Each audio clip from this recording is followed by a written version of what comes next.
day, and we thank you for all the many ways you bless us, you bless our families, you bless our community. And Lord, as we come together today to do the work of our city, we pray that you would give us all the wisdom and guidance that we need, that we would truly know and understand how to do what's best for our community. Lord God, we thank you for the people that serve on this board and the people that are in attendance, and we pray that you bless them and their families. In Jesus' name, amen. Amen. Thank you. You guys will stand and join us for the pledges. I saw you bringing up some. Yeah, you can have your choice. Let's do the American first. What do you think? There you go. Picking the American flag and rock. Okay. Pledge allegiance to the flag of the United States of America and to the republic for which it stands, one nation, under God, indivisible, with liberty and justice for all. Texas flag. Honor the Texas flag. I pledge allegiance to thee, Texas, one state, under God, one and indivisible. Thank you.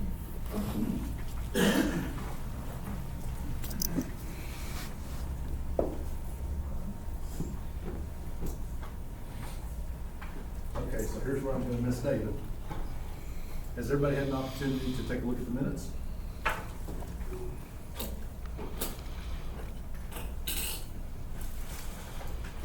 Any discussion? Would move the minutes are approved as presented. Have a motion? Have a second from Mr. Navarrete. All in favor, please say aye. Aye. Any opposed, same sign. Hearing none, motion carries.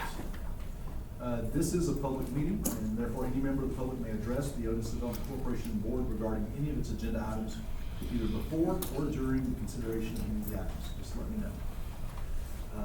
This takes us to item 4, which is our contractors' reports. Economic Development Department, Mr. Mansky. Do you wish we just stay at our place? Is that okay? That's fine, I think everybody can hear you here. Okay. Excuse me, but for the video, we need to have. Oh, I'm down here. Yeah, not a problem. Thank you. Good point.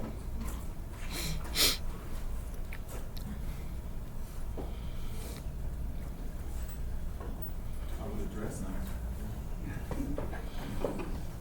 Right here, there's camera. For starters, I will tell you, I will probably miss something because I ran out and left one sheet of my report on my desk, but if, I miss something, yell at me nicely.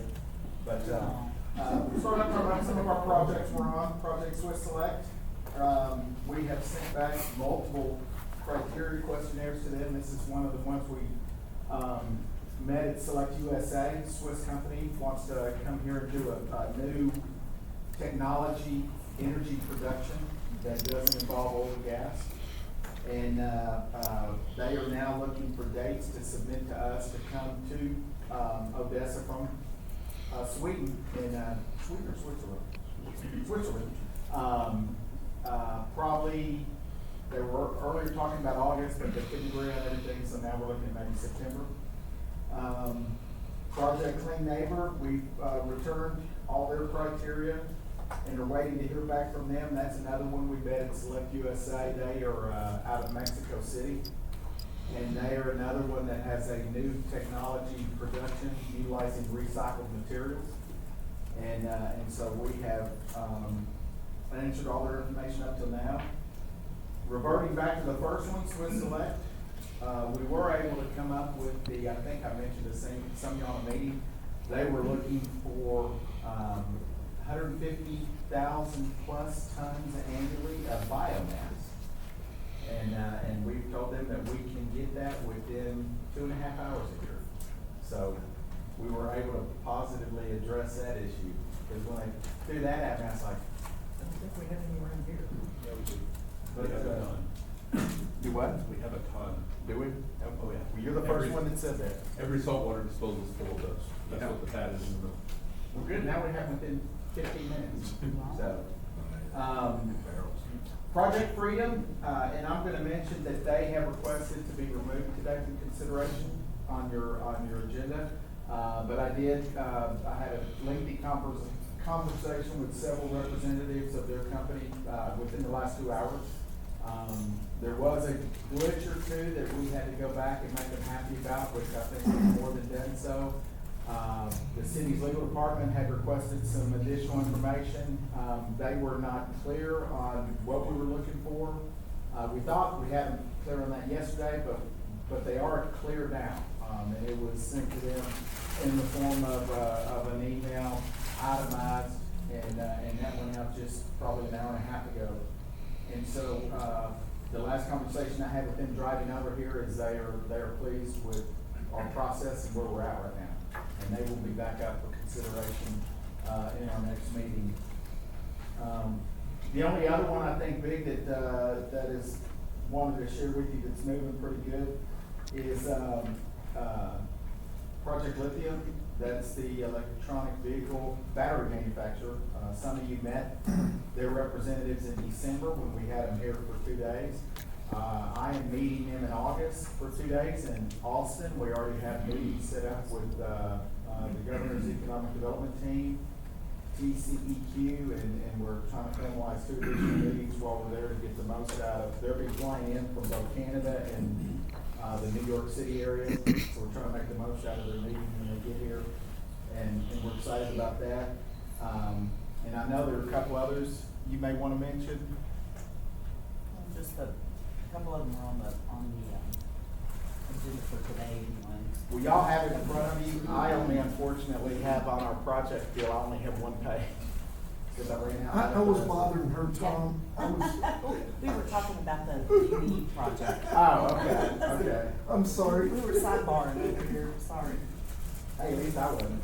And then when you, pass that, you will see our social media information, our Odessa economic indicators. A lot of that is pretty good. If you saw the most recent economic report we sent out, it's a little mixed. Construction's down, especially residential. But if you look at our sales tax numbers, people are still spending money and they're buying things. I think it mentioned in there the car sales are still very strong. I know in a meeting we had recently, a few of you that were in that, we discussed workforce and workforce housing and some other things. You may have seen the report earlier in the week that,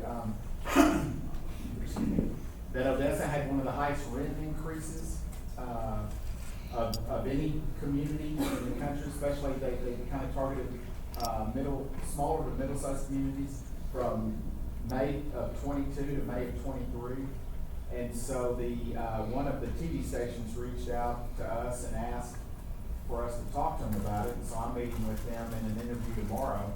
And if you have any opinions that you would like me to share with them that I'm not already sharing,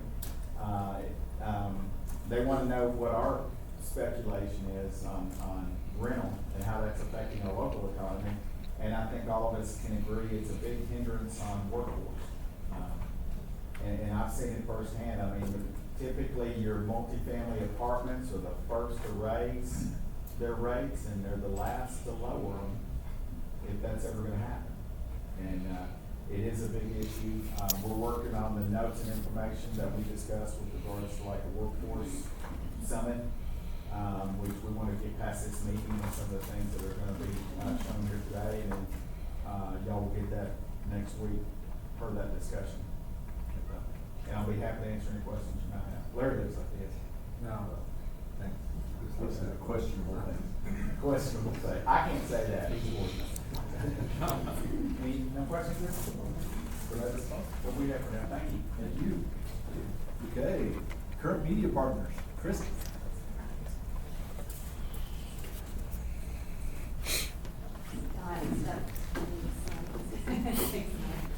Just a quick update, the report is as stands with a couple of exceptions. We've had several meetings since I submitted that on Thursday, that we've met Friday. We've interviewed a lot of people for testimonial campaigns that we're working on this week. So we changed focus a little bit on how we're gonna finish out the end of this fiscal year with marketing dollars. So I just wanted to mention that we're working on a new plan that will highlight a little bit more targeted, a little less general awareness. So some of the publications that are listed in the report, we are not going to be running in. We're gonna narrow that down, and then we're also also gonna look at matching up some of the NACS codes that are in the handbook, the Economic Development Handbook with Odessa, and we're gonna more finally target those on some digital mediums. So anyways, that plan is in progress. It does exist. I'm waiting on a few things. Wanted to mention that the website is live, newly live, so that's what you're seeing behind you. It's all functional, they've got it up and going. The banner that you're seeing, that video banner, we will change that out quarterly, just so that we can highlight different parts of Odessa. Just so, for example, medical center, hospital center, next time we might put ORMC, or Texas Tech Health Science Center, some of those things, just to make sure that we're taking care of everybody. And then one thing that I've mentioned just briefly to Mr. Russell is, we'll talk to the advertising committee. The company who did the website, they were fantastic. It was seamless. Their process was amazing. They have a lot of things that we've taken advantage of, and there are a few tools that they may offer that they might be able to do better than some of my traditional methods. So I've reached out to ask them, and I should have that back early next week. So full plan coming back to the advertising committee that's going to shift gears a little bit on how we're going to finish out the year and what we're going to spend on media and what we're not. And then we'll provide an update for that too. But I'll send that out to the group, or to the advertising group. Excellent. Any Looks questions? great. I think that looks awesome. Thanks. Yeah, so I'm happy with it. I think we've got a good tool. So, leave anything out? What's the initial results on these things you just put up?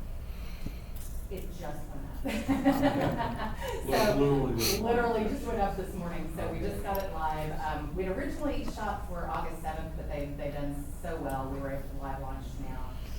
We need to have a soft launch, but I can answer that next month, once it's been up a little bit. Lindsay and I have talked about how we're gonna report back on everything that we're doing now that this is up too. So that'll be a process too, so you'll see different way of reporting on these things.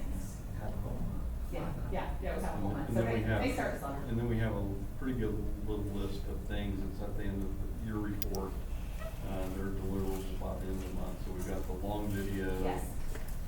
The animated map, topic specific videos, two of those social media clips. So Yes.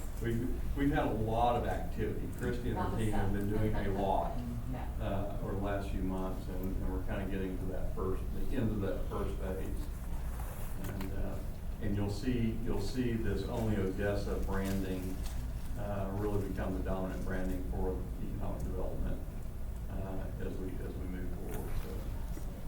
And we did shoot, I mentioned it briefly in the report, we did shoot some testimonial videos with several partners with Odessa College, with UTPB, with, some things that I think we learned quite a bit. I mean, some of it that we knew, but it's kind of nice to hear them say it. And I think there's some things that will help us just reinforcing workforce diversity. That's kind of as well, and working on some things for that. Yeah, now we've got all these tools we've developed, so now it's up to running them and showing some results. So we'll let you know what's next. Okay. Anything else? Thank you, Kristen. Thanks. Okay, so Black Chamber of Commerce, I don't see Mr. Walker here, but I will put in a plug for him. They are having their fundraiser golf tournament, the Robert E. Williams Senior Golf Tournament this Saturday at Sunset Golf Course. I think it was 7 o'clock sign up, 8 o'clock shotgun start. So if you know of anybody that would like to play or put a team together, I know they would be happy to have the donations for. So I'll put up a plug in for him. And that brings us to UTPB Small Business Development. I didn't see Tyler. So one of the reports in the packet there.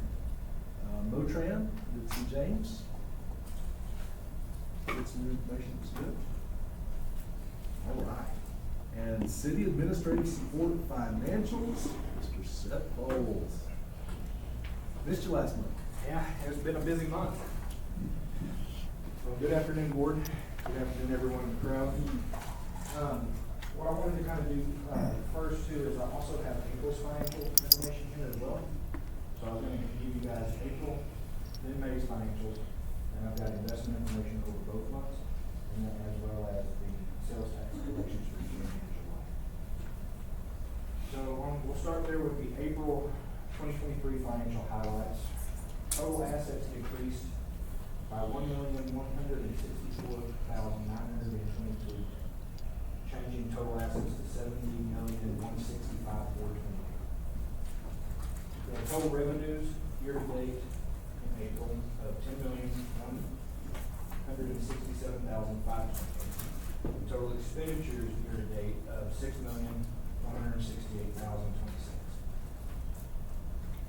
From the May report, total assets increased by $1,324,361, giving us total assets of $71,489,789.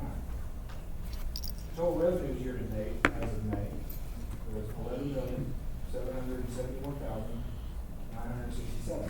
And total expenditures year-to-date as of May is $6,448,101. We've had some investments, changes through both May and April and May. We had one of our municipal bonds mature on April 1st. We had one of our bonds mature on May 1st. And we also purchased a new municipal bond on May 3rd. That is the New York F2 tax municipal bond. This bond will mature on August 1st of 2024, has a notes maturity. Some sales tax numbers for you guys on June of 2023. The ODC sales tax collections for June were $1,094,465, which was an increase of $89,507, or 8.9% compared to June of 2022. And July sales tax collections were $1,209,439, which was an increase of $164,625, or 15.76% when compared to July of last year. I know that's a lot of information, so if you guys have questions, I'm open to any questions you guys have. Yeah, I'm a little confused. I know we've got it up on our, agenda today for a grant for Downing Wellhead. And looking back in our current financials and also in prior, financials, I'm a little confused as to what grant that is. And the reason why I say that is because I went back and was tracking back through previous ODC minutes, and October 18th, 2021 meeting, there's a statement in there that says that ODC board voted to terminate the Downing Wellhead contract. But yet I noticed that keeps occurring on our financials as both short and long-term liability month after month. And so I don't know if we're talking about the same grant. Is that the same grant, Tracy? Actually, they did approve it right before, COVID, and then they terminated it because of the COVID, and then they brought it back and we reapproved it, and they signed an agreement in July of last year, of 2022. When was that approved by the board? Because I went back and I could not find that. I may have overlooked it, but I couldn't find the reapproval by the board in the minutes. Yeah, that did, a few months before, I'd have see. to go back and look through. I do see where there's a contract that was signed. Like around April, I think it was April. yeah. And, So we terminated it. and then reapplied, They reapplied and we reapproved it in April yeah. of 23, Around then, right. 22. And they have an executed copy, we have an executed copy of the, economic development agreement dated, July of 2022. 2023. And I know we're gonna get to this in a minute, but what they're asking for now is an extension of that contract? Yes, sir. Because they haven't met their year one. They were going through an acquisition. That's gone away. I do see where So they were, yes. Thank you, Tracy. okay.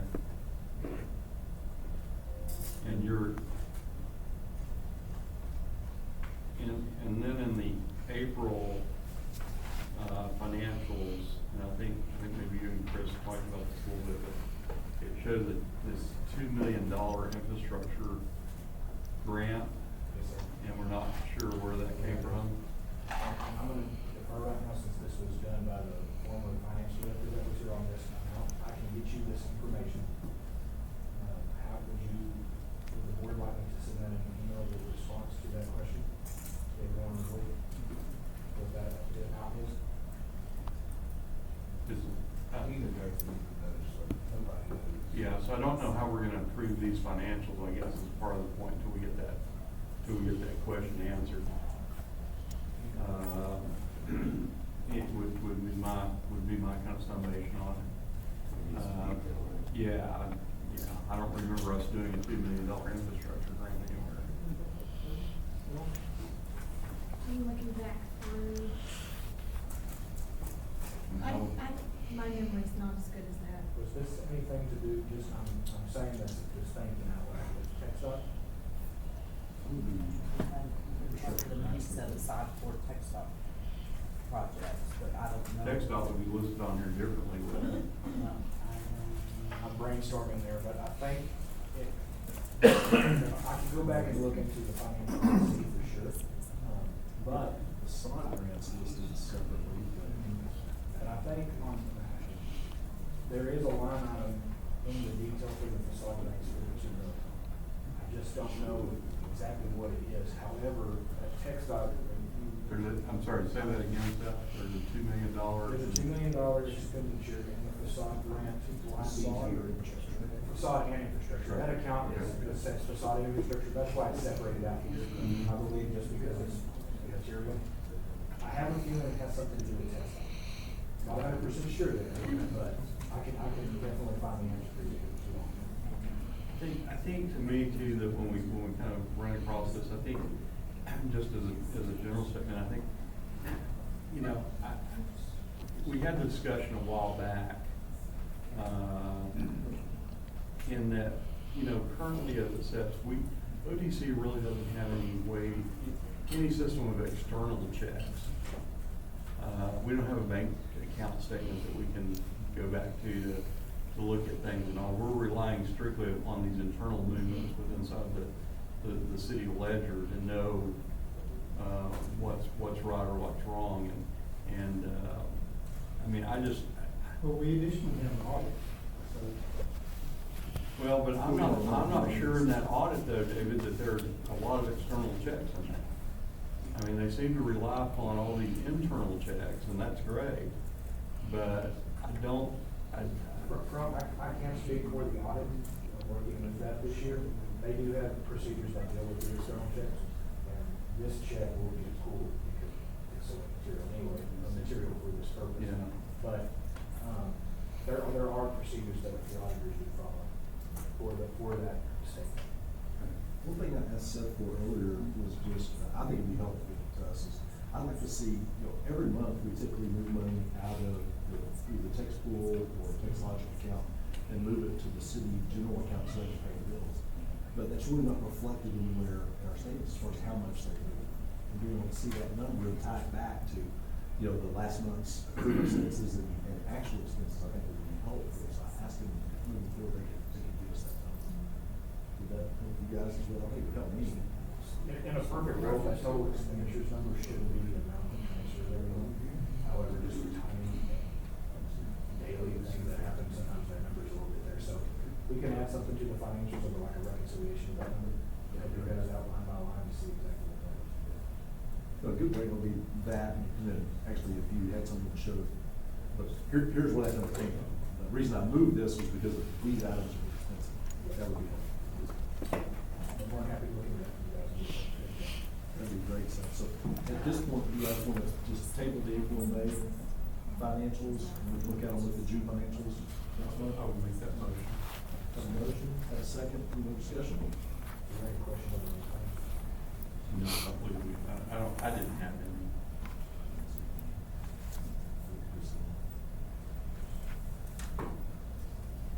Any more discussion? Hearing none, all in favor, please say aye. Aye. Any opposed, same sign? Hearing none, motion carries. Thank you, Seth. Thank you. Appreciate it. This takes us to OPC committee and officer reports. Popping up. Partnership meeting. Mr. Russell, would you like to give it? We did have a partnership meeting. We had a very well-attended partnership meeting. Tom can help me out here with everybody that was there, but we had ECISD, OC, ODC, city, county, hospital, UTV. So I think the whole gang was pretty much there. Texas Tech. Health Texas Sciences. Tech, yes. So had a very well attended, partnership meeting. Spent a lot of time talking about workforce development and how we all work together for, really understanding what we need here and how do we get those people here and how do we keep them here. Crow's kind of put together the 3 R's, which are recruit, retain, and retire. Talking about how we need to recruit people here, we need to keep them here, and we need to keep them here until they retire. And so I think that's a pretty good little moniker that he came up with. And so I think, you know, I think everybody was in agreement. We talked about a very wide range of things in that meeting, having to do with workforce, everything from childcare to recruitment, to skill training in various industries, and all that. And I think where we kind of left everybody was, you know, we're trying to again just continue to pull groups of people together to understand what we are doing, whether it's OC, UTV, whoever it is, what we are doing and what do we need to be doing, and seeing how ODC maybe can be that kind of glue that gets it together and help just bring more and more focus to it,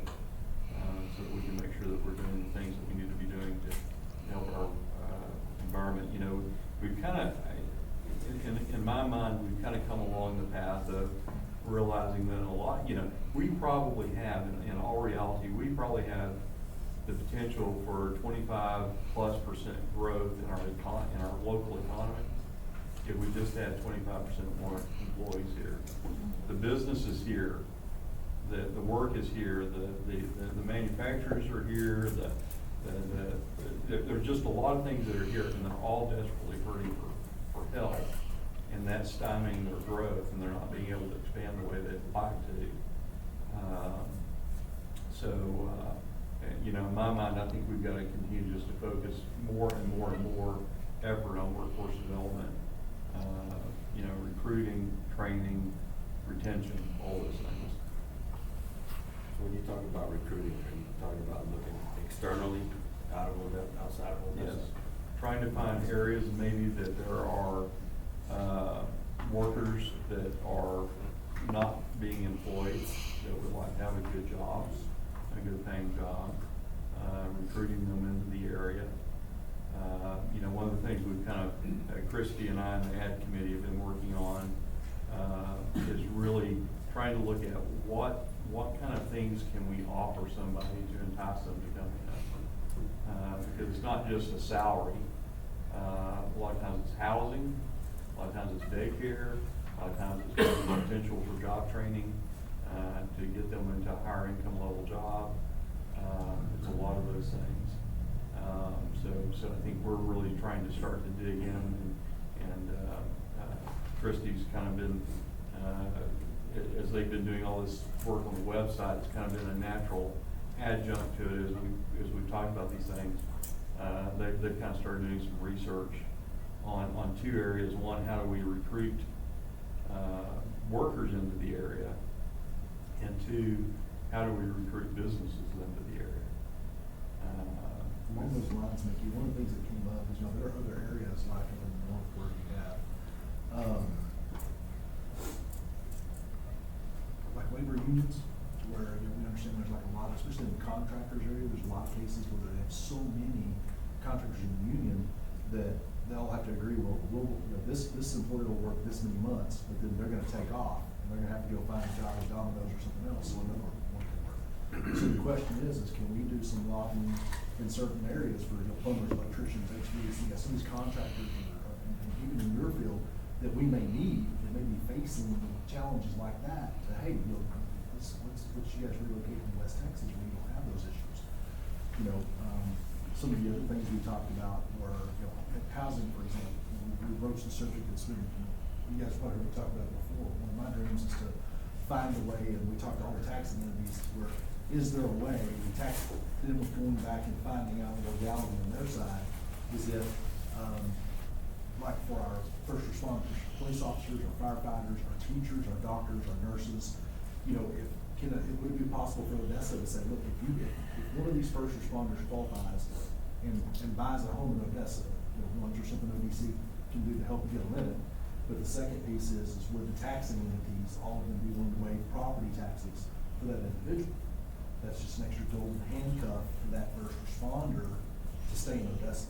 You know, they may be asked to go to Midland or another, or Allen for another, you know, $5 an hour, but, you know, is that taxing entity going to waive their property taxes on their home? And we all know that if somebody buys a home here, they're less likely, much less likely to leave and be transitory. So they're all going back and trying to find out legally, you know, can ECISD waive property taxes or something like that? Can the hospital district do that? Can the county, can the city? So hopefully at our next meeting we'll have more information on that. Childcare was a huge issue. You know, we started talking about childcare just on the municipal side of something that Judge Fossey brought up. You know, we were talking about a joint thing between the city and the county to where they built a daycare center and helped staff it and run it for all the municipal employees. Well, same thing for our first responders. What about our police officers that get called out by firefighters and stuff like that? Same thing with teachers. Is there something we can do? We're just trying to think outside the box. You know, forever economic development, corporations, economic development, so many areas do the same thing over and over for the last 3 decades, which is we just want to attract businesses here, attract, you know, employees. Is there a better way to do it other than just to put a grant out there? So these are some of the things that the partnership was talking about. It was a really, really good meeting. We're looking forward to probably our next meeting, which probably another 3 months. But if you have any ideas along that, we would always entertain this. Anything else, Joe? Yeah, I think it's. Tom, you remember anything else we talked about? That was one of the big items. I mean, it got a little more specific when they talked about, an example, the, school district, because of legislation, is now gonna have to hire 27 additional police officers for this upcoming year. Which means they'll be competing over the county. With OC on how to develop a pipeline.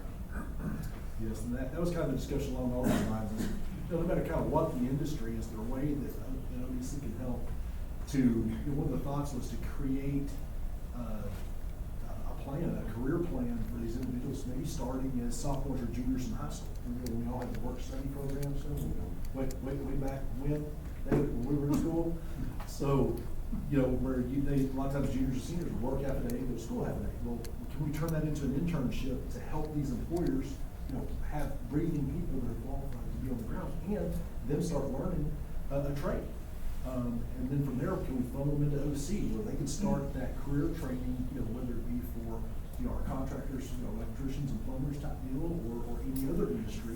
And at the same time, we can line up all the companies that are here that are needing these guys to help with an internship program through OC, possibly even through UTPB as we help them work on their bachelor's degree or master's degree.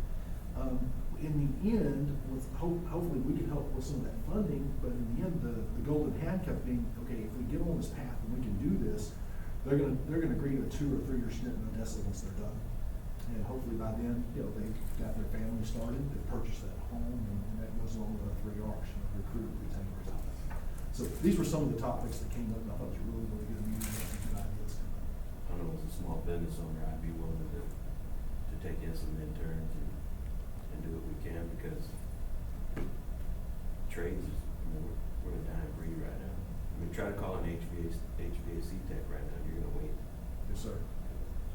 And we see that in the end, you know, stuff like that brings down our cost of homeownership, you know, which helps everybody in the community as well. So, you know, just looking outside the box. I think when you look at just our taxing entities, I mean, we're, I don't know how many police officers short right now. I think OFR is in a little better place now since we've gotten all the changes made over there, but we're way short on police officers.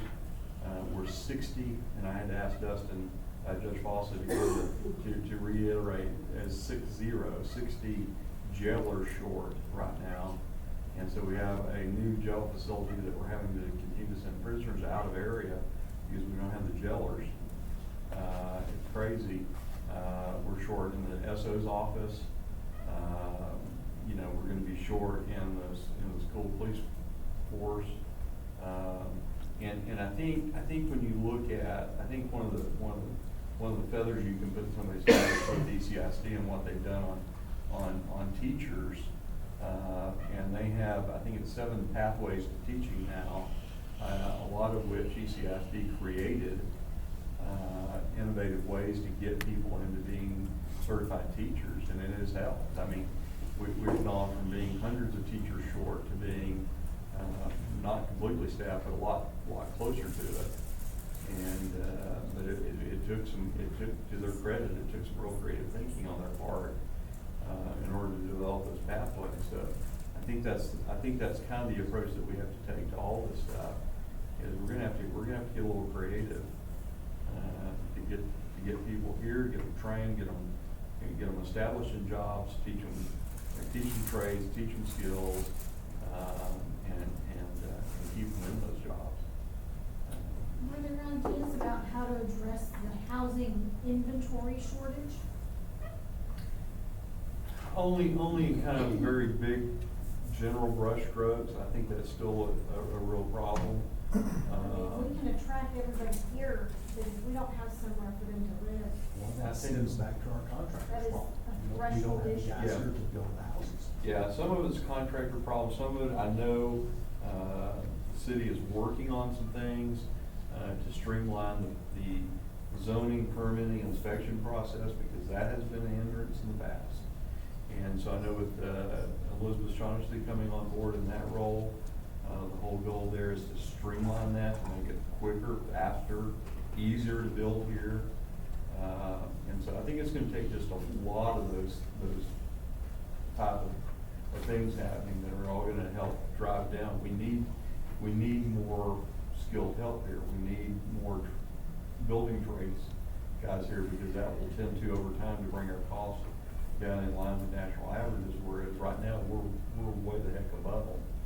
That goes along with one of our other things that we've kicked around and talked about too, which is, is it possible that ODC could hire, for lack of a better description, an ombudsman or somebody to help facilitate that process, whether it be for homes, buildings, industrial manufacturing, or whatever, where somebody comes in and says, look, I need to build this, and we need somebody that can say, okay, look, here, we've gone through all the departments, and figured out a checklist. If you want to do that, you go here first, you go here second, you go here third, you have this with you.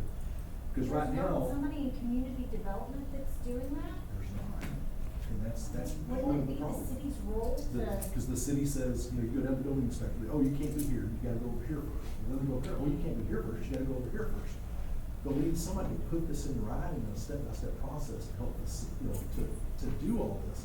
And then what would be good for our commercial folks that are wanting to build our shopping centers to our industrial manufacturing buildings, to have somebody that says, okay, well, I've got a question. We have one contact that already has relationships in all the departments, that knows the process, that they can call and get these questions answered. Because everybody's bouncing around and getting really frustrated. But why shouldn't that be the city's role to provide that point? Why is it ODC's role? It would be great if they would. Good question. It would be great if they would. Can somebody from the audience speak? In our discussions talking about that, it'd be great if the city did. I think there are some advantages with ODC because, and I won't get into a situation we had earlier today, but, you need that person that can get things back on the rails. And if it's over there and they're under a certain city department, the history I've seen from that sometimes, that doesn't happen. And having maybe an outside, an economic development person with ODC or with our department, holding their hand, walking them through things. We try to do that as much as we can right now, but if they walk into City Hall first and we don't know they even exist, we may never know about the project until, something happens and it's too late, or until it comes to fruition, or, but it's probably good to have an outside, customer service oriented, economic development. We're gonna hold your hand. We know everywhere you have to go and who you have to talk to. Like right now, if you go in and ask for a permit, you fill out the paperwork and then they say, okay, we'll get all this done for you and we'll call you when we're ready for you to come up. pay for it and pick it up. Well, and they might have fixed this, I don't know, but when you come back up as a contractor to get that permit, that's when, because by that time it got kicked up to engineering, that's when all of a sudden you're made aware, I know 2 home builders this happened to. Oh, yeah, by the way, we can't give you your permit until you pay your $3,500 impact fee. What impact fee? And I know there's a councilman not in this room that disagreed with me on that, on people's knowledge of that, but I've had 2 contractors say, well, look, this is our first permit we've taken out since this thing went into effect September 1, 2022. And so we didn't know about the impact fee.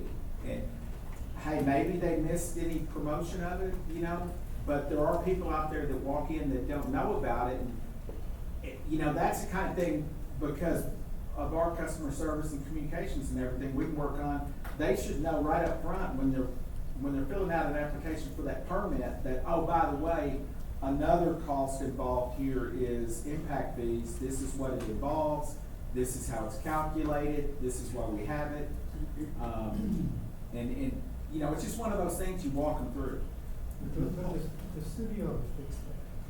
You know, I mean, when you start thinking about an outside person, you know, you're basically putting a Band-Aid on something that the city ought to fix. I think that's where you should start, is they ought to have a better process. It sounds like to me their process is flawed. Well, and part of bringing in Elizabeth Shaughnessy is to try to fix that. But the thought here is you would have a liaison that's working for the company, for the person coming in, as opposed to employees working for the city. So is there, because the problem Tom pointed out, that you'll try to do that as much as you can, but if somebody walks into City Hall first, you may not know about it until there's an issue. The thoughts that What's the happen- solution to that? Let me Do touch we on that. have the, Yes, because we've already had some talks with some of the council people, as well as Elizabeth O'Shaughnessy, that said, look, if we were to look at doing something like this, you know, could we then task the people in the building inspector's office to say, well, first of all, we have our person that puts everything together, puts the checklist, puts the priorities in place. They'll take those and put them in the building inspector's office, and they come and say, hey, I need a permit. They go, great, here's what you need to do for your permit. Now we've got a written down detailed So the roadmap city- for them, and in addition to that, our economic development ombudsman is, you know, David Boutin, who'll be happy to answer your questions if you run into any problems. He'll be your liaison between you and the city. That's the thought. so It's that more of a- relies upon the city to refer them to the, Well, to I the think sheriff that, I think the or whatever. yeah, Oh, yeah, and I guarantee you, those girls have an opportunity to go, oh, I don't have to do this. Here's your list, call David. They'll do that in a second. Well, and I think the reality of it is, it's gonna take everybody working together. I don't care what the ultimate end solution is. We're all going to have to work together in ways, and we're gonna have to, and like Chris said, we've met with Elizabeth a couple times, and she's on it. I mean, they're making changes, they're doing stuff, they're working through the issues, I think probably about as fast as they can. And it is getting better, I believe. And it'll just take a little time, but I think it's just gonna take all of us. And I'm not at the point of saying, hey, I really think this is the answer, whether it be an ombudsman or anything else.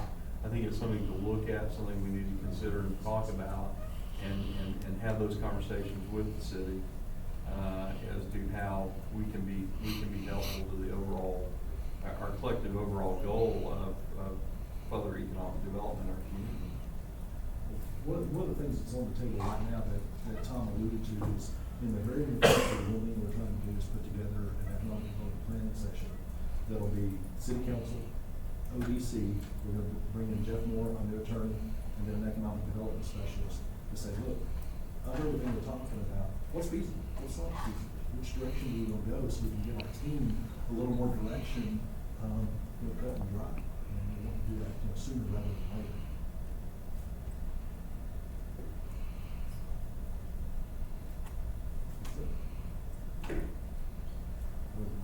Sorry. Partnership. Partnership. I mean, That was partnership. I had to pause for a minute and think, where did we get started? Okay. I think that pretty well wraps up partnership. Any questions on partnership here? Okay, awesome. That brings us to tax incentive. Tracy circulated the guidelines that have to be approved every 2 years.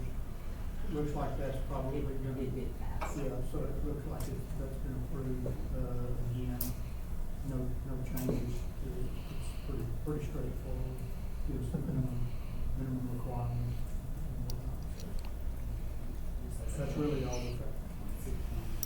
And so we go to council now, right? Excellent. Wonderful. Any questions on tax incentive? On which one? Tax incentive committee? I'm not on committee, but I got a question.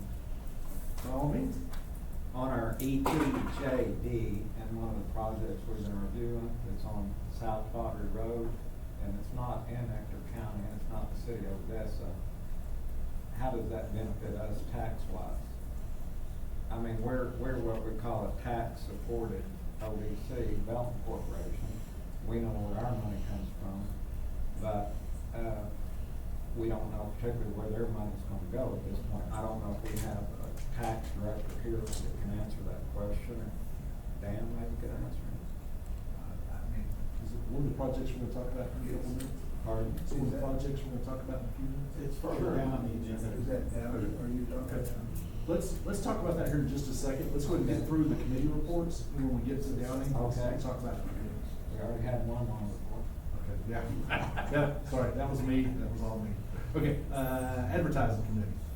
We've already kind of got our ad committee. Downtown Odessa, grants design review board. Downtown Odessa. Yeah, we've had conversations with the director. She set a meeting actually for today. And, but, we didn't have it together. She didn't have enough information. We're still waiting for, more information. Which even after she gets it, I think we're gonna have to look at doing something a little bit with our process, maybe next meeting, review, some of the process on infrastructure in downtown. I've run into some things that, have gaps in them that need to be filled.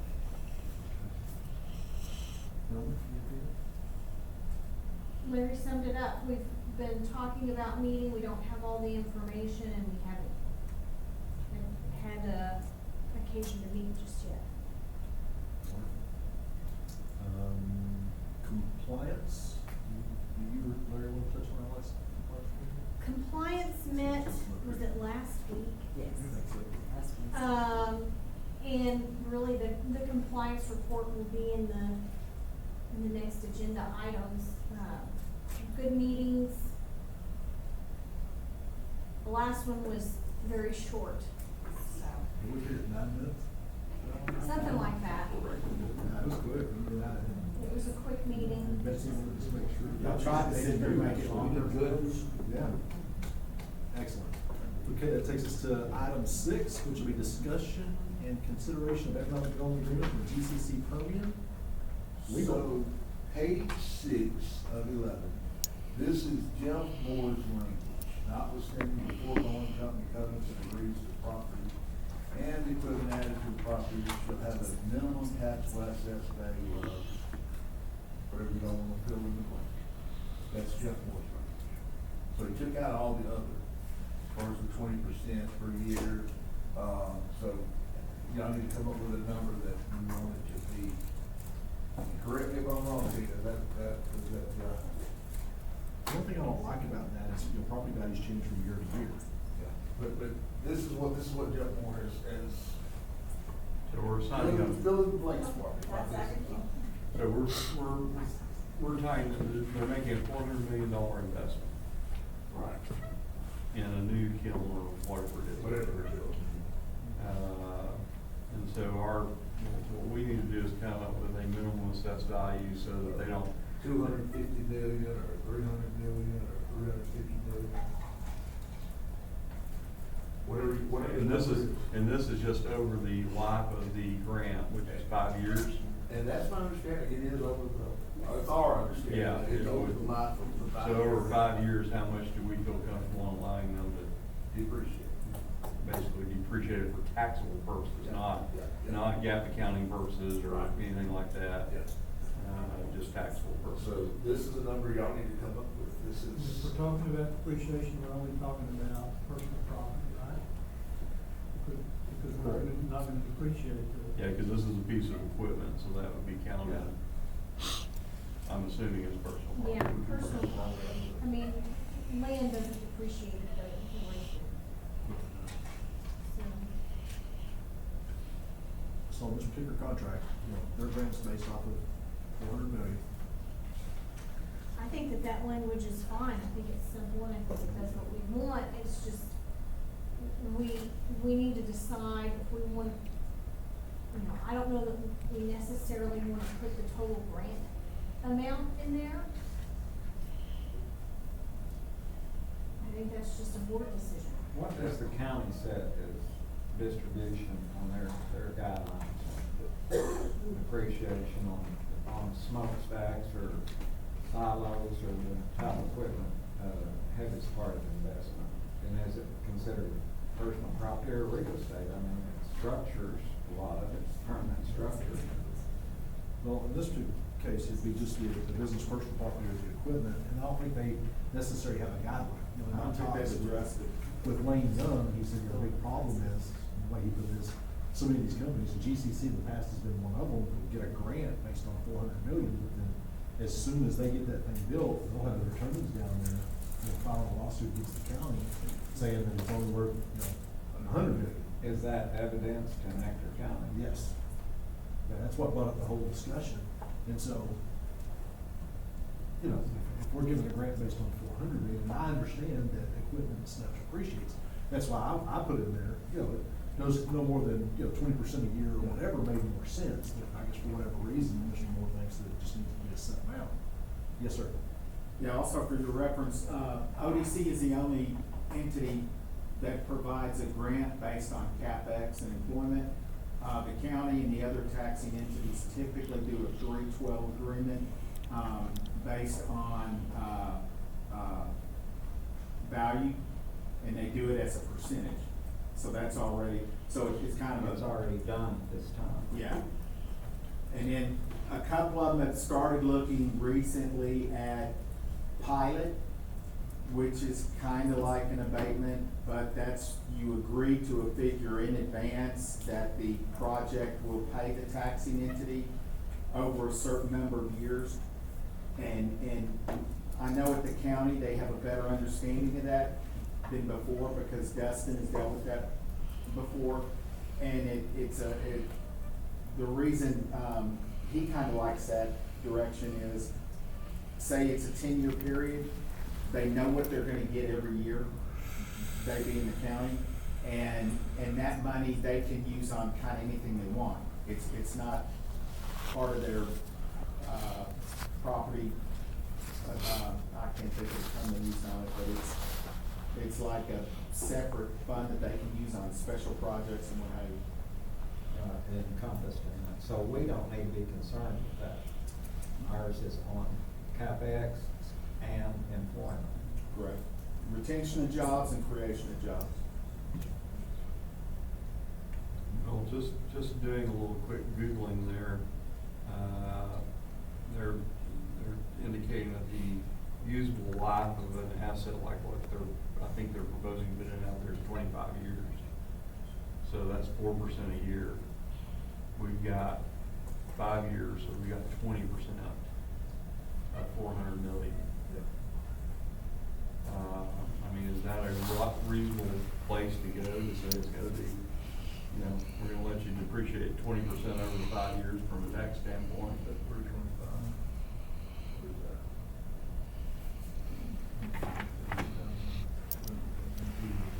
Well, and if you wanna change it to a percentage, Yeah, excuse me, all you do is you say, the company covenants and agrees that the property's minimum taxable assessed value shall not decrease by more than Can- 20% per year. That's what we originally said to Well, Jeff Moore. Yeah, but you wouldn't want 20% per year. Yeah. You would want 4%. 5% or 4%. something like that. 20% over the term. But Jeff Ford has recommended that we change it. That we have a set, that way that there's no, So, I like the. What if we said at the end of It's year less one, minimum livable. value would be this? I like the idea of tying it to the useful life. There's gotta be a way to word it in there to where you're tying it to the fact that it's automatically reducing in useful life by X. I think that, we could put some language in there like that would make more sense. In this particular case, I think we can, immediately say it's not gonna be more than X number, less than X number of dollars. Based on 4%. It's just plug that number in, but I think the language would be better off with some kind of tying to useful life. That's kind of original direction we were trying to go. Because it was, we didn't want to, at the same time, limit the appraisal. I mean, if the appraisal district comes out and says, look, that piece of equipment appreciates 25% this year, then I'm good with it. You know what I mean? They're the experts. I just wanted to make sure that, you know, it wasn't, they were gonna get hamstrung. Yeah, I think the reality of it, I'd be more comfortable just putting, you know, like a $320 million number in here, that's 5 years. Because I think the problem that the appraisal district has is they have to really rely upon these companies to do those personal property things because they're so specialized. And I don't think, and I don't know if they would claim to be experts in it. Because it's just so specialized. And also, I mean, I'd be okay with putting in a value of anywhere from 300 to 320 million as the minimum value, minimal taxable value. So is that in the form of a motion? Well, and we're still discussing, yeah. At the end of 5 years. Yeah, at the end of 5 years, because at the end of the 5 years, that our agreement goes away and the restrictions on our agreement go away. Yes. And then they can duke it out with the appraisal. We can always go back in. I motion. At the end of 5 years. I agree with that too, Jess. You know, the advantage to having a specific number is that there's No argument. not an argument, you know? So, at this point, I have a motion that we fill that number in at 320 million. At the end of 5 years. Well, no, during the course of the agreement, the way this is worded, for Yeah. the term of the agreement, the minimum assessed value on that piece of equipment is 320. So that would just be plugged in. It may start at 400, it may go to 380, and it may go to 360, and it may, you know, they may step it down, and they may just try to take advantage of all of it up front. Okay. So we But again, can how can we word this and that we're not stepping on the appraisal district's toes? Because at the end of year one, the appraisal district comes in and says, hey, that $400 million piece of equipment worth, $395 million. I don't want the company to say, yeah, we signed a good program C that says we can take it down to this point. The way that, This is my the minimum understanding is steps. that the way that the personal property taxes work, excuse me, is that the companies make a rendering annually. So they're the ones that set the value, and then if the appraisal district objects to it. I think that's the way Yeah, it I think you're works. 100%. Yes. It's not, they're not going out like they do the real property and saying, you know, it's worth X. Okay. Yeah, the only time I've seen the appraisal district come back on something is when you've got something under rendition that last year it was worth $10 million and this year it's worth $1,000. That's likely gonna trigger a question from the appraisal district. Other than that, I've never seen them really do, because again, it's so specialized on all that stuff, they don't have that expertise for it. I mean, there are a lot of companies that don't even do the rent. You know, I mean, it's a problem, but they're supposed to render. And we can make that part of our compliance requirement for these contracts is that we see proof that they rendered. That's a great idea. That's a great idea. That's a very good idea. Okay, so let's take this piece of time. As of right now, I've got a motion, and we set that at 320 million. A second. I have a second. Any more discussion? All in favor, please say aye. Aye. Any opposed? Hearing none, motion carries. On that idea, and, we need to get that over to compliance committee. That's we could, as part of the compliance process, that they do that. You know, going forward, we want that to be one of their checklist items, that provide. Proof that they rendered nothing less than the Well, and rendered and paid, I think they need to, I don't know if we do that in compliance, you know, that they basically submit the paid receipt from ECAT. Pretty much is. I wonder if they already do that on real property where there's, Tracy, do they already submit that on, it's a, I don't know, I have no idea if they do that in the compliance We process. need to make sure they get the taxes paid before they get their grant. It's a great idea. That's something though that with the new auditors that definitely Yeah, going forward. we can direct them that. Great. I know they've always had to, like, on their, the compliance part of their, CapEx, they had to supply invoices of, you know, Yeah. what they What they spent, spent. but as far as the taxable value, I don't know that there was. And Dan, I'm wondering if we need something in our contract, just a simple sentence that says that, you know, until we have evidence that their, property taxes have been paid, they're not eligible to get their grant. they don't get their grant payment until they complete the compliance process. So is that, is the compliance process open-ended enough, just let's put it in there? Okay, perfect. Great suggestion. Okay, this brings us to item 7, discuss and consider performance agreement with Standard Industrial Services. Legal. Okay. So, this one is, the one that we have, go to page 2 of 16. You have the red line version? Yeah, I see the red line version. We did include that one. And then, so there's changes there that have been made. I don't think it's just a little, she did or the one. We did it together, yeah, it's a joint. So, yeah. And anyway, so there's certain changes throughout, like on page 5, and then page 6. And anyway, this is the, standard industrial manufacturing, so these are the changes. So I guess the question is, do you accept the changes? Oh, thank you. That was looking. Okay. What's your opinion, Dan? Oh, there's, to me, it's fine, those are fine, Tim and I've gone over them, and looked at them.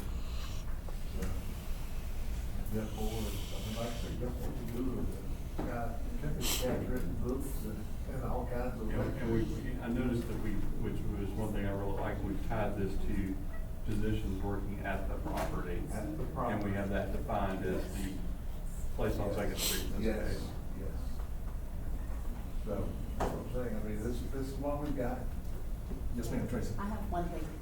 This was the one that I discussed with you the other day, this is an expansion project, they were just doing renovations, and they've already completed those renovations, they've got their certificate of occupancy, and they've purchased the machinery already. So we were asking if they could make this retro to January 1 of 22 as far as their compliance for the capital investment. So they'd be eligible for the first grant January of 20.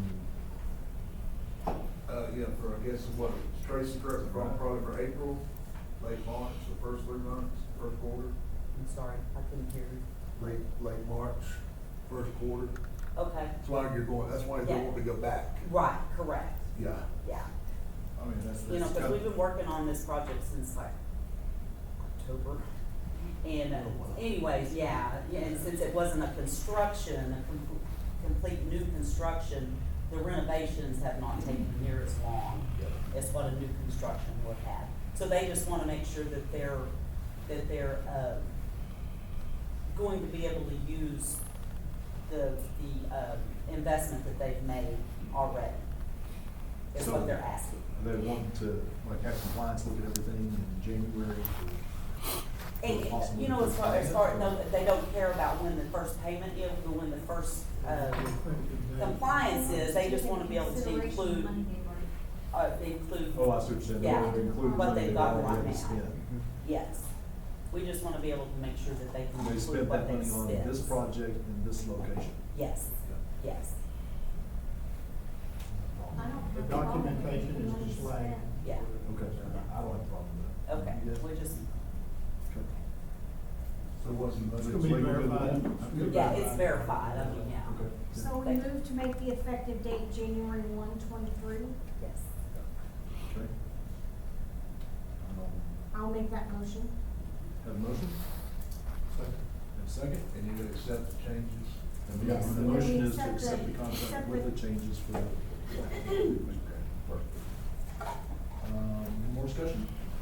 With the motion is second, all in favor, please say aye. Aye. Any opposed, same sign? Motion carries. Thank you. All right. Item 8, discuss and consider performance agreement with Texline Energy Services. This is supposed to be paid by this. Yes. Okay, I'm sorry, thank you. We So didn't have all I would of it. entertain a motion to, based on the recommendation, I have a motion from Mr. Russell to table. Second, from Mr. Boutin. All in favor, please say aye. Aye. Any opposed? This item is tabled. Item number 9, we also have a request to table for Liberty, I Yes. believe, is that correct? That it came from economic development? Can I get a motion to table this item? Have a motion, Mr. Boutin? So, Have a second from Mr. Navarette. All in favor, please say aye. Aye. Any opposed? Hearing none, motion carries. Item 10, discuss and consider amendments to the economic development agreement by and between Odessa and Downing Wellhead Equipment. Christina, just kidding. Just making sure she's paying attention. I'm just gonna say legal and keep my head down.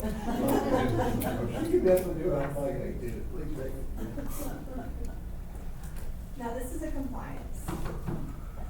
And we did not invite any compliance because of the discussion that you and I had the other day, Chris, Okay, so, but, Ryan Green from What? compliance is here. yes, And, and Timmer, they were both in attendance at that they meeting. may never come again if they're put on the We were actually trying to protect them. And I can give you what the recommendation of the compliance committee was, and it was to go ahead and extend this, by a year. so, Uh, yeah, there- go ahead and give them the, can you give them the synopsis for? Yeah, the synopsis of this Grant project amount. was, originally they came to us in, 2019, and we had approved the project for them then, of course, then COVID happened, and they did what it that they didn't wanna go through with it, and then they came back again. They signed, an economic development agreement with ODC last July of 2022.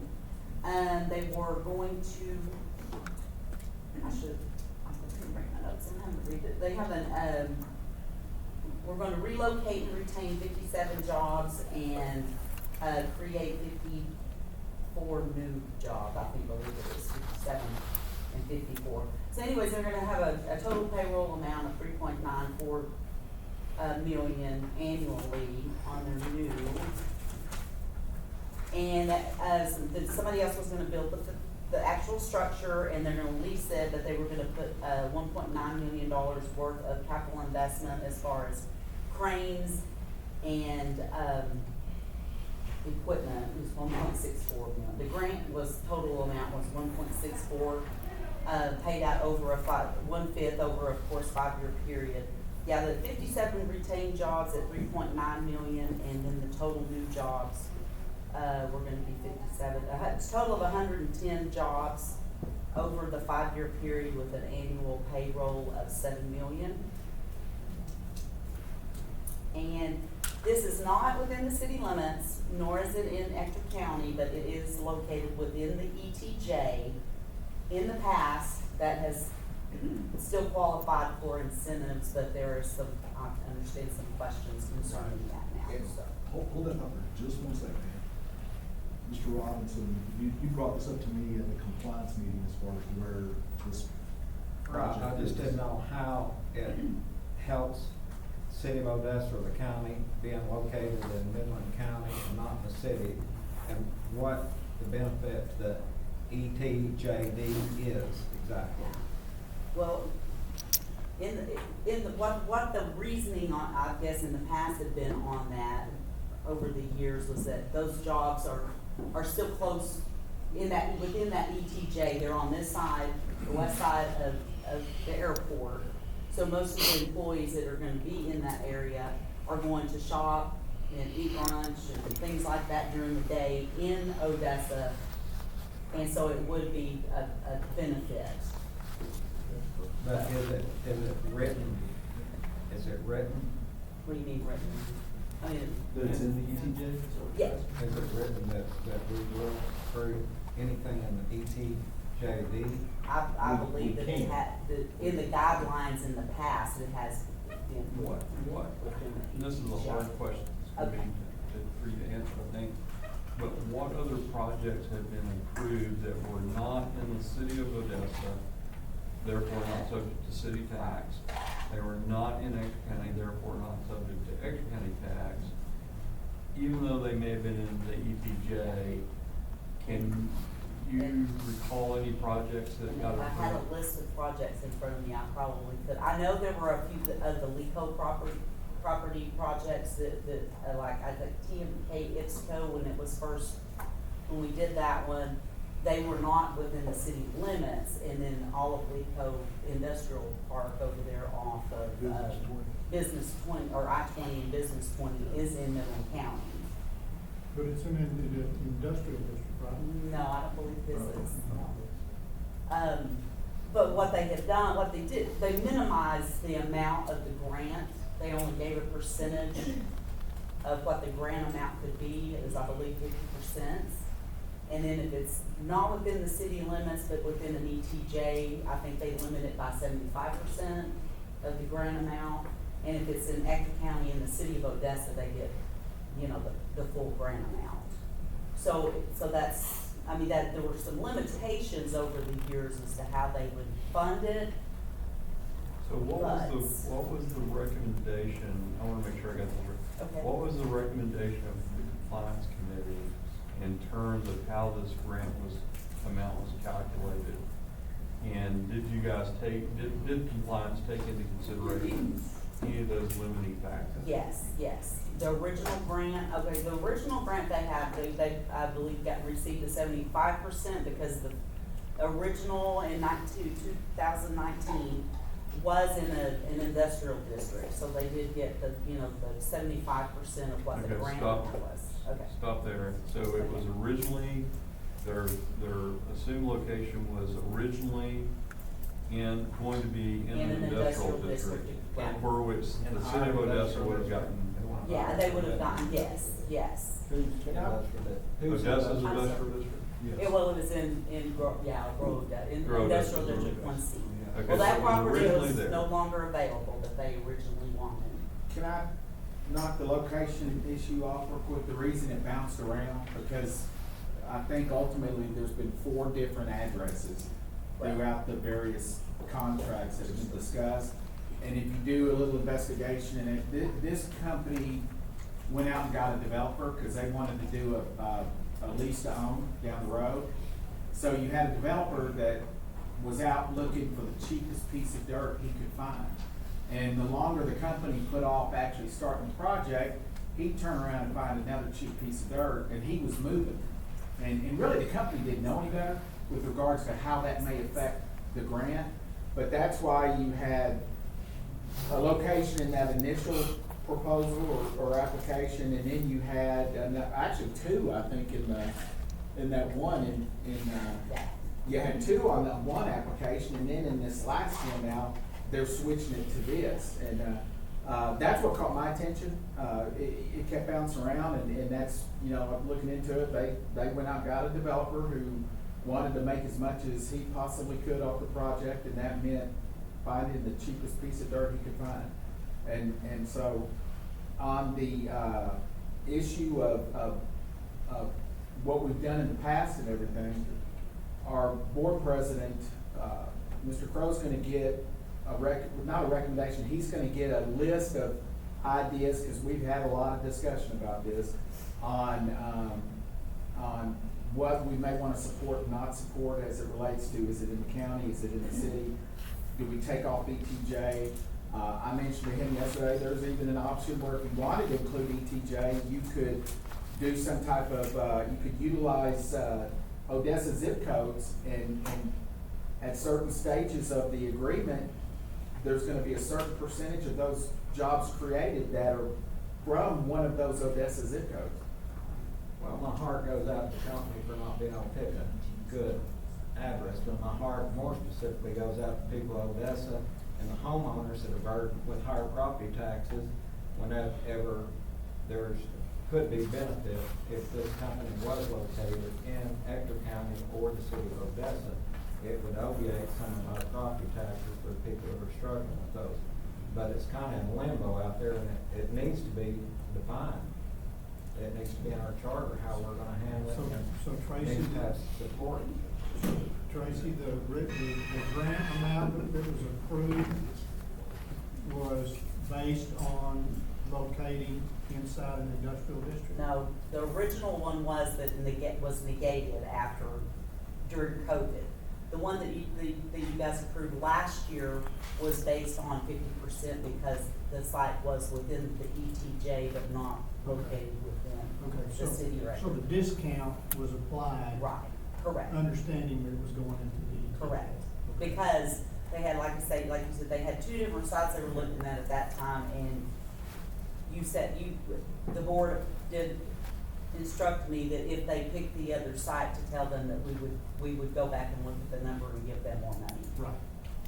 So, While I feel for them, I still don't like it, because the city is not really benefiting, in my opinion, nor is the county, Well, other than the possibility that these guys could shop in Odessa. No, it's a problem. Well, you've got 54 of them that already live in Middle. There's a high probability that the new employees are gonna live in Middle. So, you know, and I don't know about you guys, but y'all correct me if I'm wrong, there's still this stigma of Midland people really don't shop in Odessa. But Odessa people do shop in Midland. Am I right? True. So, Well, if we know that the employees are gonna be living in Midland, that makes a difference. Do we know that? well, you got 54 that are current existing employees that already live in Midland. They're relocating the facility from the east side of Midland to the west side. Midland County to Midland County. So, you know, to me, this was the perfect project for MDC. But MDC's kind of made it clear over the years that they really don't want to do industrial stuff, it's more retail. So, which is where we are. I don't like it at all. I don't think What we're getting in the county, I mean, they're getting benefit of the tax to their school, their hospital, and we're not getting anything. we would encourage us to fund this. We're here to be good stewards of the city of Odessa, not Midland. You know, this wasn't much of the discussion at compliance. I'm surprised neither of you brought it up. Really wasn't brought up until after the compliance meeting was over. I totally missed it. And then Larry showed it to me afterwards, and you know, that's a really good question. And then that's when I reached out to Tom Jones and said, is this in the ETJ, can you verify that for sure? And I mean, it is an ETJ. and because I did verify that, because one of the other sites that they were discussing was not, and I told them it would ask. Oh, but from- What is our history of making grants to projects in the ETJ? Well, I'm looking, Chrissy actually had the list of, and we've got,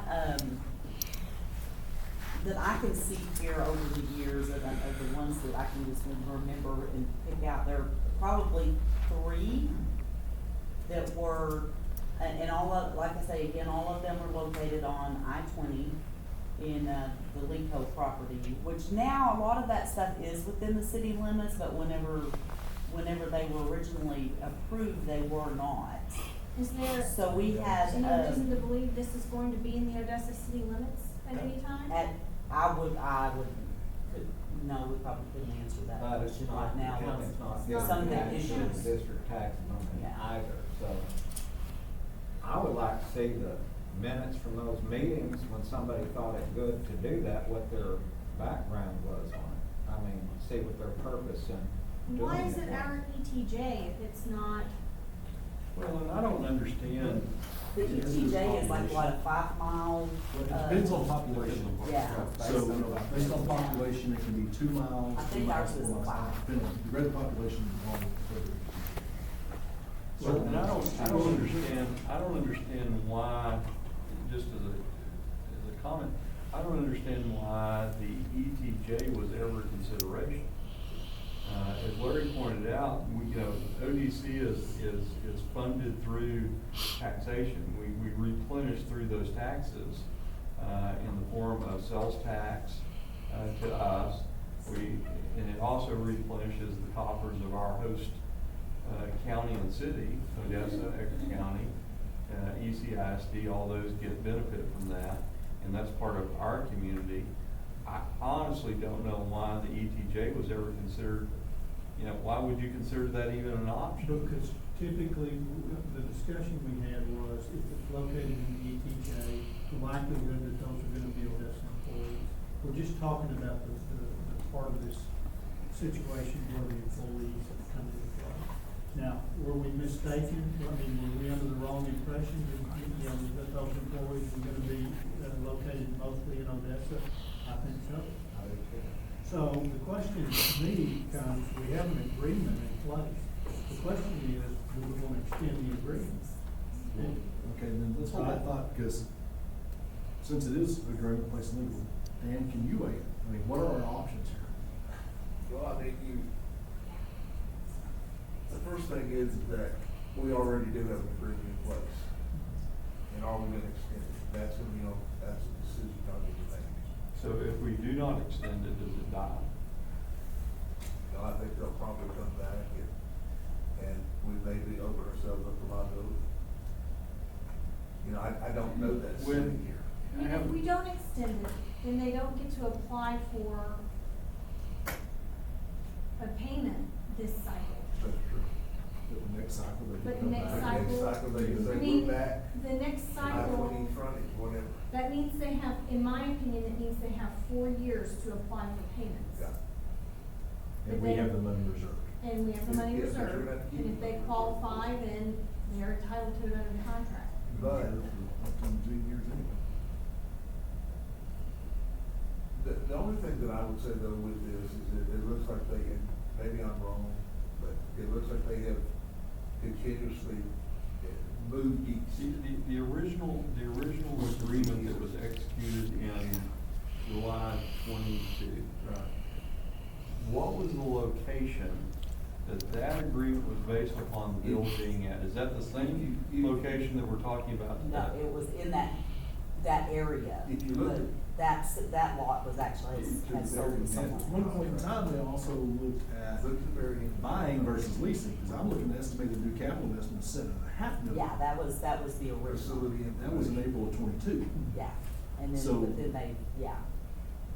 And it And was that's why not we in the dropped it industrial back. park. So it was, I mean, and then we had two possible addresses, 2106 North F and 17, or that maybe they're existing. And then over to the side, the supposed location of this project is a lot of the PHX Permian Park. And looks like it's off I-20 frontage.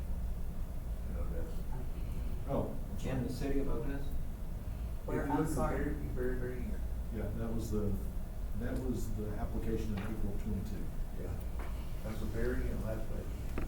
Okay, I'm looking at the July 28, 2022 signed contract. Where am I looking at now? You're gonna go What to page? attachment A, page 2 of 2.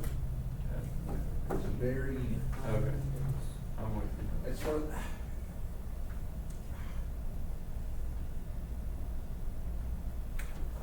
Do they need an amended contract at all because of the change in Yeah, I mean, property? and that's what I'm thinking, that we need to happen, but Do we have the right property on contract?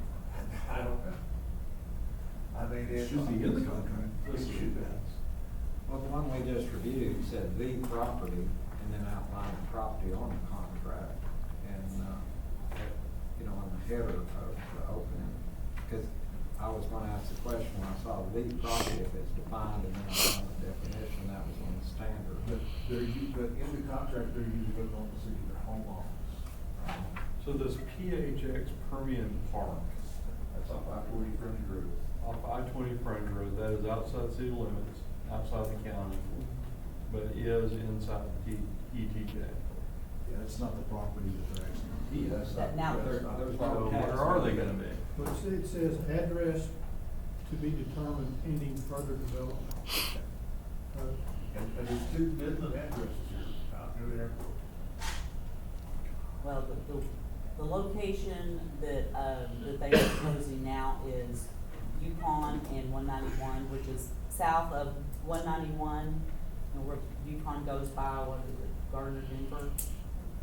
They're to the west of that, and then the property is west of Yukon, Does that, right off of does that 191. property conform to this attachment A? Well, I don't know if That- that's the question. I don't think that. Are they violating This is attachment A? attachment from the existing contract. Okay, this is the existing, no, Yeah. this, I guess not. So no, that address that they're now proposing is not one of the addresses listed in the approved contract. Right. So, Therein lies the problem.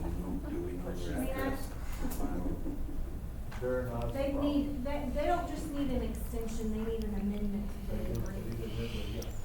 And give us an actual, where they're actually gonna fit. the other question I have from a compliance standpoint is, were they given, even at a scaled down rate, were they given credit for the improvement value? Well, I do not have my matrix on that. And on that SIM card. Cause it was like based on 1.9 million. Yeah, it was just the equipment, yeah, so I mean, it was But very small. that equipment is worth zero to. Right, well, I know the that, city of yeah. Odessa and Edgar County. Exactly. And so, but it was more weighted on employees, wasn't it? Yes, most of the grant money, I mean, all, Based on the employees. employees. all of our grants, the largest percent is based on job creation. You know, the So other- CapEx is pretty minimal. Chris kind of mentioned this, of their existing employee count, how many employees do they have currently? 57. 57 and then. 57, and 54 of those live in Midland? Well, no, we don't know where they live. We didn't Oh, ask. We assume, no, I was assuming because there's current facilities We on don't- the yeah. east We side. didn't ask. But that doesn't necessarily mean they live in Midland, but They could also live in state. They could, you know, live. all kinds of places. Yes, And we're not gonna put it in the contract, oh, by the way, you gotta live in Odessa. yeah, you can't. Can't do that. No, we could ask them for it when they live. Yeah, we could do that. Well, and we do, I mean, we look at the 940, so we see where they're. Because I'm open for suggestions. if they have 57 employees and we look at it and we find out that 50 of those guys are living in Midland, I don't want to do this deal at all. Me either. My recommendation would be to table it, let Chris and let Tom take a look, see what kind of information. Well, and tell them that this was gonna require an amendment, it's not Yeah. gonna require just an extension. Yeah. Because they've changed the location, again. And now there's questions coming up with regard to where are these employees living and whatnot, and we're gonna have to negotiate an amendment to it. They can all be in Andrews for all I know. I'm just gonna tell them, you know what, you need to find a piece of property in Ector County. That would be If the- you wanna that would be a- continue with this project, I I'd be would like the way you're thinking. suggest that you do that. Well, and maybe, That's that. and maybe And there's I don't have a Tracy. problem telling him, but that's Well, kind of maybe where we you need to guys. help them fit. find a piece of property and. Well, and we can do that, yes. Okay, so what I'm hearing is we probably want to table this, let Tracy go back, so I would entertain the motion to table. So, have a motion? Have a second? From you, Vicky? Any more discussion? All in favor, please say aye. Aye. Any opposed? Hearing none, motion carries. Thank you. Okay. We're having so much fun. Item 11, the board may recess into executive session in compliance with section 551.001 of the Texas Government Code. I don't think we have any reason to go into executive session today, so we'll move on past that.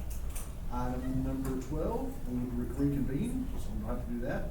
Item number 13, citizens' comments on any non-agenda items. Do we have anyone who would like to comment on a non-agenda item tonight? Excellent. Item 14, upcoming dates for ODC board meetings. So on 14A, that joint workshop between the ODC board, the city council, and Ector County, the commissioners, court had a couple people that could not make the 20th. So we were working diligently to possibly try to move that to the 17th, which will be next Monday. But council has a couple of people that can't make that meeting, so for right now, it looks like we're gonna have to push that meeting probably back into August at some point. Not what they were wanting to do, because they were wanting to do this before budget, but I just don't see how that's gonna work. So you can scratch that one off. Item D, special ODC meeting August the 3rd. This was for the, general development plan and Go over The contract. proposals contract proposals. and the budget for 24th. So everybody's still good with August the 3rd August 3rd. at 2 p.m. in City Council chambers? Excellent. And then item C, the next ODC regular board meeting would be the following week, August the 10th at 2 p.m. in City Council chambers. Everybody good with that? Excellent. And item D, special joint meeting to be held between the ODC board and City Council to discuss the priorities and direction. That's gonna be a planning session. We'll probably come back to you, I would say, on the 3rd or the 10th with some possible dates there. Would you agree, Tom? Okay. If you guys have suggestions on that, again, we'd like to probably do that sooner rather than later. I would love to just come up with a date. What is it? I'm sorry. That would be the special planning session meeting we talked about. Strategic planning? Well, you know what, really and truly, because it's gonna include city council, we're gonna have to reach out to them. Again, it's like herding cats on the last week, it's just the same. But let's reach out to council and get some dates. Can you not get those guys in line for me? Come on. You've been voluntold. Excellent. Okay, with that being said, item 15, I would entertain a motion to adjourn. So moved. Second. Motion and a second, all in favor, please say aye. Aye. We stand adjourned. Melanie was right on that second. Oh, love that. Okay. Hey, since we're not in a meeting and I can talk loud, I want to remind everybody in about 18 minutes, we've got a special guest we'll introduce at that time who's here to provide a sales tax training. I think most people in the room right now are going to be here for that. It's strongly encouraged. It's actually a requirement. We should be doing it every 2 years. And so, especially board members, don't leave. We'll be marking the absent.